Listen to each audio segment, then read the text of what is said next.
Kembali di Cerdas Hukum bersama saya Egit Hapsari dan praktisi hukum Bapak Alvin Lim. Masalah yang sedang dihadapi oleh Pak Fernando. Sejauh apa Bapak mengupayakan mimpi Bapak nih, di meja hijau? Kami majukan ke dalam pengadilan. Di awalnya lelang tanggal 21 Mei berhasil sudah kita batalkan, Pak. Berhasil dibatalkan. Nah, pada saat itu dibatalkan, gugatan tersebut berjalan di Pengadilan Negeri Pengadilan Negeri Tangerang, Pak. Masuk ke dalam tahap mediasi. Dan di sana kami juga menggugat selain pihak bank, ada turut tergugatnya juga pihak OJK, Bank BI, dan juga KPKNL, Pak. Nah, pada saat di situ saya masih ingat sekali ada hakim mediator namanya Pak Arief yang memediasi saat ini. Ditanya sama Pak Hakim mediator, apa yang diinginkan oleh pihak Frogi? Saya bilang, Pak, sesuai petitum kami. Petitum kami adalah biarkan Frogi dihukum untuk bayar 35 miliar. Nah, minggu depannya Bank datang jawaban, kasih surat, akan melelang kembali tanggal 11 Oktober, Pak. Nah, Pak Antonius, ini sebetulnya bagaimana nih dari Perbanas mengatur peraturan untuk lelang? Perbanas tidak mengatur mengenai lelang. Lelang itu sudah ada aturannya sendiri, sudah ada undang-undangnya sendiri. Ada regulasinya ya? Ya, sudah ada regulasinya sendiri. Pada waktu lelang banyak hal atau dokumentasi harus lengkap. Bahkan sebelum lelang pun si debitur akan disuratin, akan diinformasikan, kemudian langsung beracara didaftarkan kepada kantor lelang negara. Nah, Pak Alvin, ini kan aset Frogi Edutograph ini kan senilai 185 miliar ya, tapi kenapa bisa sampai terancam hilang itu karena utang yang senilai 65 miliar rupiah tadi? Ya, itulah yang saya bilang, kadang ketika bank menawarkan ada oknum-oknum sales yang memberikan janji-janji manis yang tidak menjelaskan secara eksplisit, dan juga jarang konsumen atau masyarakat Indonesia yang mendapatkan kredit membaca perjanjian kredit satu demi satu. Apalagi ada perjanjian-perjanjian yang mungkin dalam huruf yang kecil, font yang kecil. Nah, itulah yang wajib diwaspadai sebenarnya. Jadi klausa demi klausa itu peraturannya harus dibaca secara cermat ya? Harus dibaca, karena ketika kita tanda tangan, kita nggak boleh bilang lagi nanti saya lupa baca, saya belum baca, saya tidak mengerti. Itu sudah dianggap ketika menandatanganin mengetahui, menyetujui. Pemirsa, sebelum melanjutkan dialog nih, kita akan lihat dulu informasi grafis seputar mitos fakta yang akan kita cross-check. Mana mitos atau fakta seputar peminjaman uang di bank. Dan ini akan dijawab langsung oleh Pak Antonius dari Perbanas. Kita bacakan yang pertama, poin pertama, suku bunga cicilan utang bisa bertambah dalam jangka waktu tertentu. Bagaimana Pak Antonius, ini mitos atau fakta? Ini bisa dibilang mitos, bisa dibilang fakta. In between ya? Jadi ya, between. Tergantung, jadi seperti tadi Pak Alvin sampaikan, pada saat akad kredit atau bahkan pada saat ditawarkan pinjaman, debitur itu akan diberi pilihan atau bisa memilih dia akan menggunakan tingkat perhitungan suku bunganya, Pak. Suku bunga flat atau suku bunga floating. Karena seperti contoh produk KPR, ya, produk KPR kita suka lihat tuh suku bunga KPR 5% per annum atau per tahun.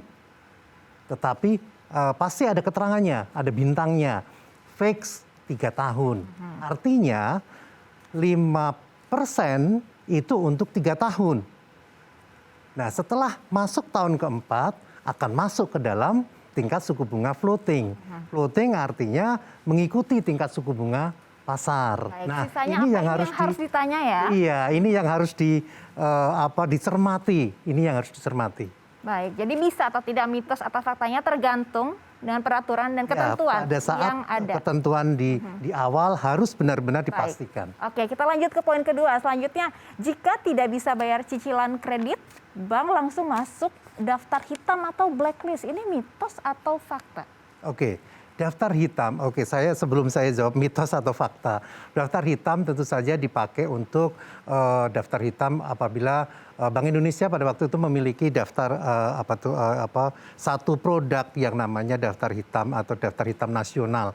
Itu untuk menanggulangi atau biasanya yang masuk ke situ adalah nasabah-nasabah yang telah melakukan penarikan cek atau giro yang tidak tersedia dananya atau cek kosong. Nah, beberapa misalnya 3 kali atau berapa kali berturut-turut dia akan masuk dalam daftar hitam. Nah, sekarang disebut sebagai atau diistilahkan sebagai SLIK.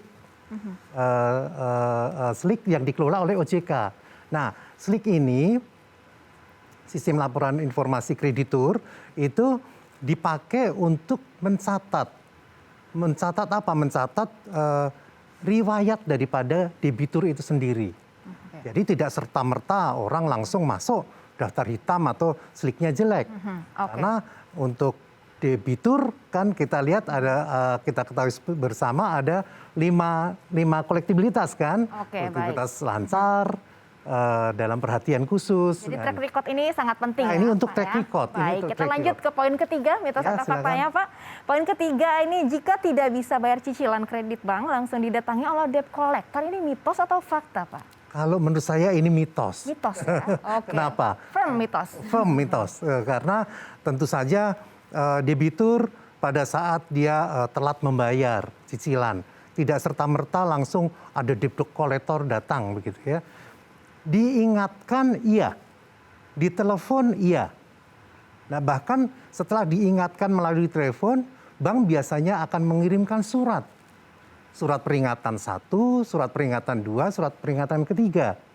Baru nanti dilakukan proses lebih lanjut untuk penyelamatan kredit tersebut. Jadi pasti dikasih warning ya? Pasti ada warningnya dan pasti diberi kesempatan. Diberi kesempatan. Baik, Ya. kita lanjut ke poin keempat, Pak Antonius.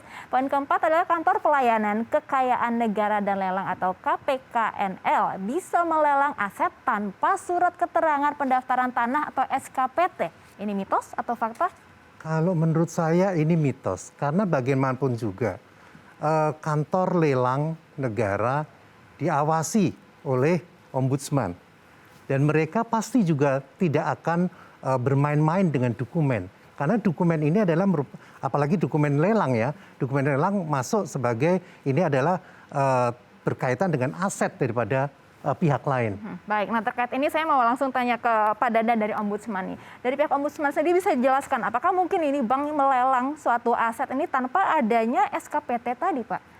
Ya tentu pelelangan ya ada prosedur ya, prosedur-prosedur yang harus dilalui. Nah cuma saya melihat dalam kasus Pak Ferdinand ini gitu, ini bisnis murni perbankan atau enggak, itu yang harus kuncinya di sana gitu lah. Karena apa? Kalau bisnis murni perbankan biasanya bank itu gitu, seperti tadi dijelaskan Pak Ketut dan Pak Alvin, itu yang dicari itu adalah tadi keuntungan-keuntungan yang memang dari awal resmi gitu ya. Itu yang dibuat karena apa?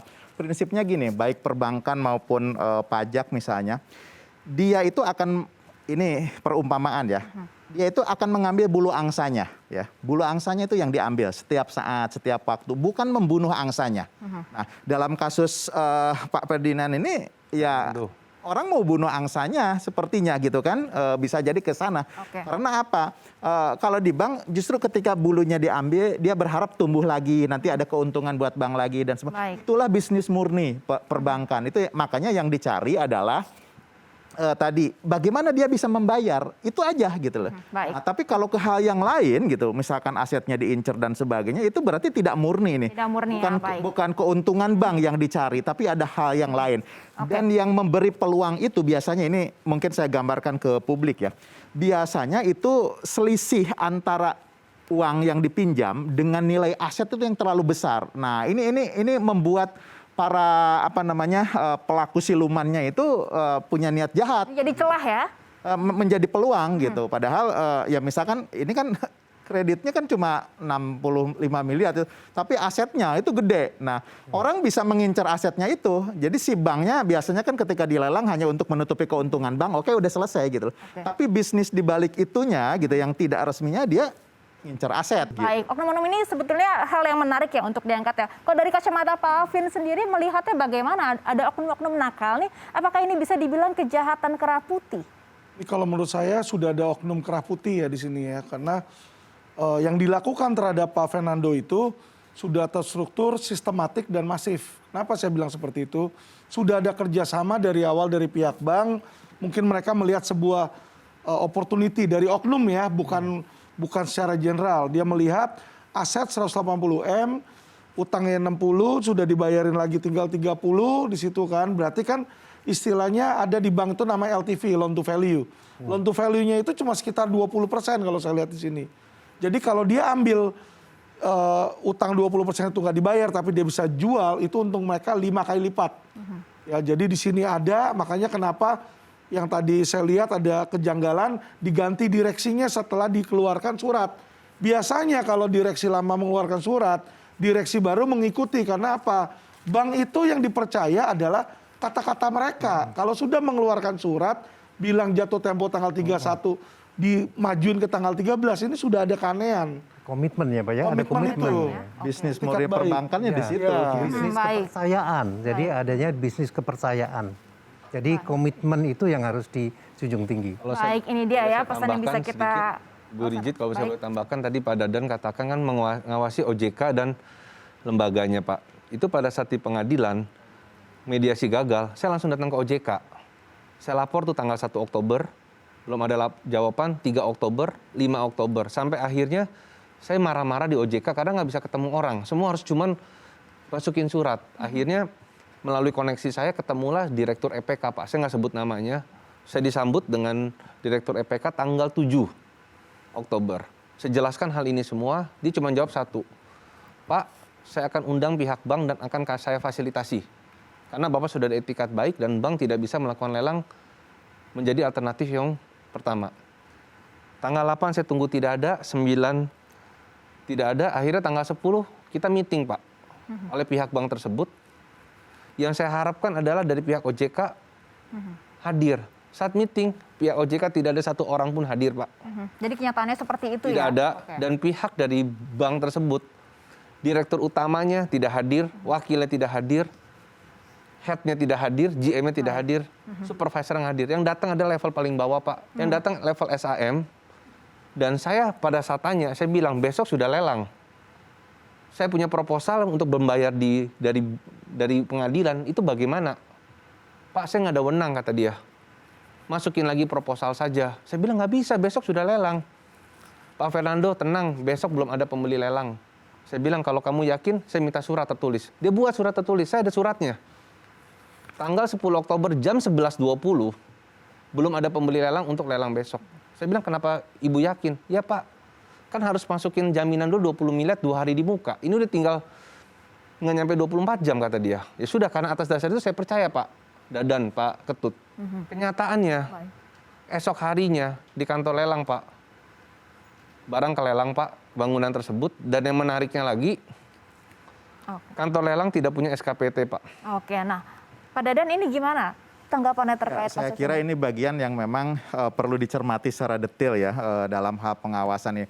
OJK sendiri bicara tentang perlindungan konsumen, dia sebetulnya punya keterbatasan. Ini juga yang sebetulnya dalam pandangan makro kami ini yang harus diperbaiki ya. OJK kalau tidak salah terkait dengan perlindungan konsumen, dia hanya membatasi konsumen yang 500 juta gitu ya.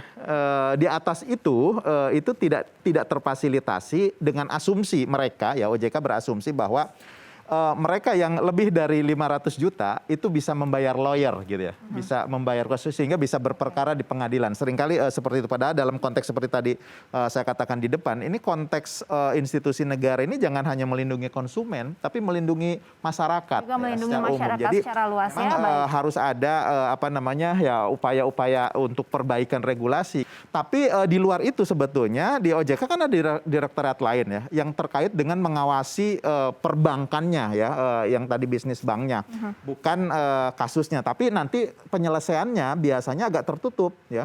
Artinya kalau bank dinyatakan salah itu ada hukuman yang diberikan oleh OJK terhadap perbankan itu, tapi konsumen nggak tahu. Misalkan dia dihukum denda atau apalah gitu ya. Artinya masih ada kesempatan ya untuk penyelesaiannya ya Pak Dadan ya? Ya, secara substansi terkait dengan OJK-nya gitu, ini tidak banyak berarti sebetulnya untuk Pak Ferdinand. Mungkin berartinya untuk pengawasan banknya. Baik. Banknya bisa dikasih sanksi dan sebagainya yang itu mungkin akan berpengaruh buat bank. Terima kasih Pak Dadan atas penjelasan ini, poin yang menarik yang bisa menjadi pembelajaran ya untuk kita semua. Terima kasih sekali lagi Pak Dadan selaku perwakilan dari Ombudsman dan juga juga kepada Bapak Antonius Ketut Wirianto ya, selaku pengurus bidang kajian hukum Perhimpunan Bank Nasional atau Perbanas. Dan juga terima kasih pada Bapak Alvin Lee.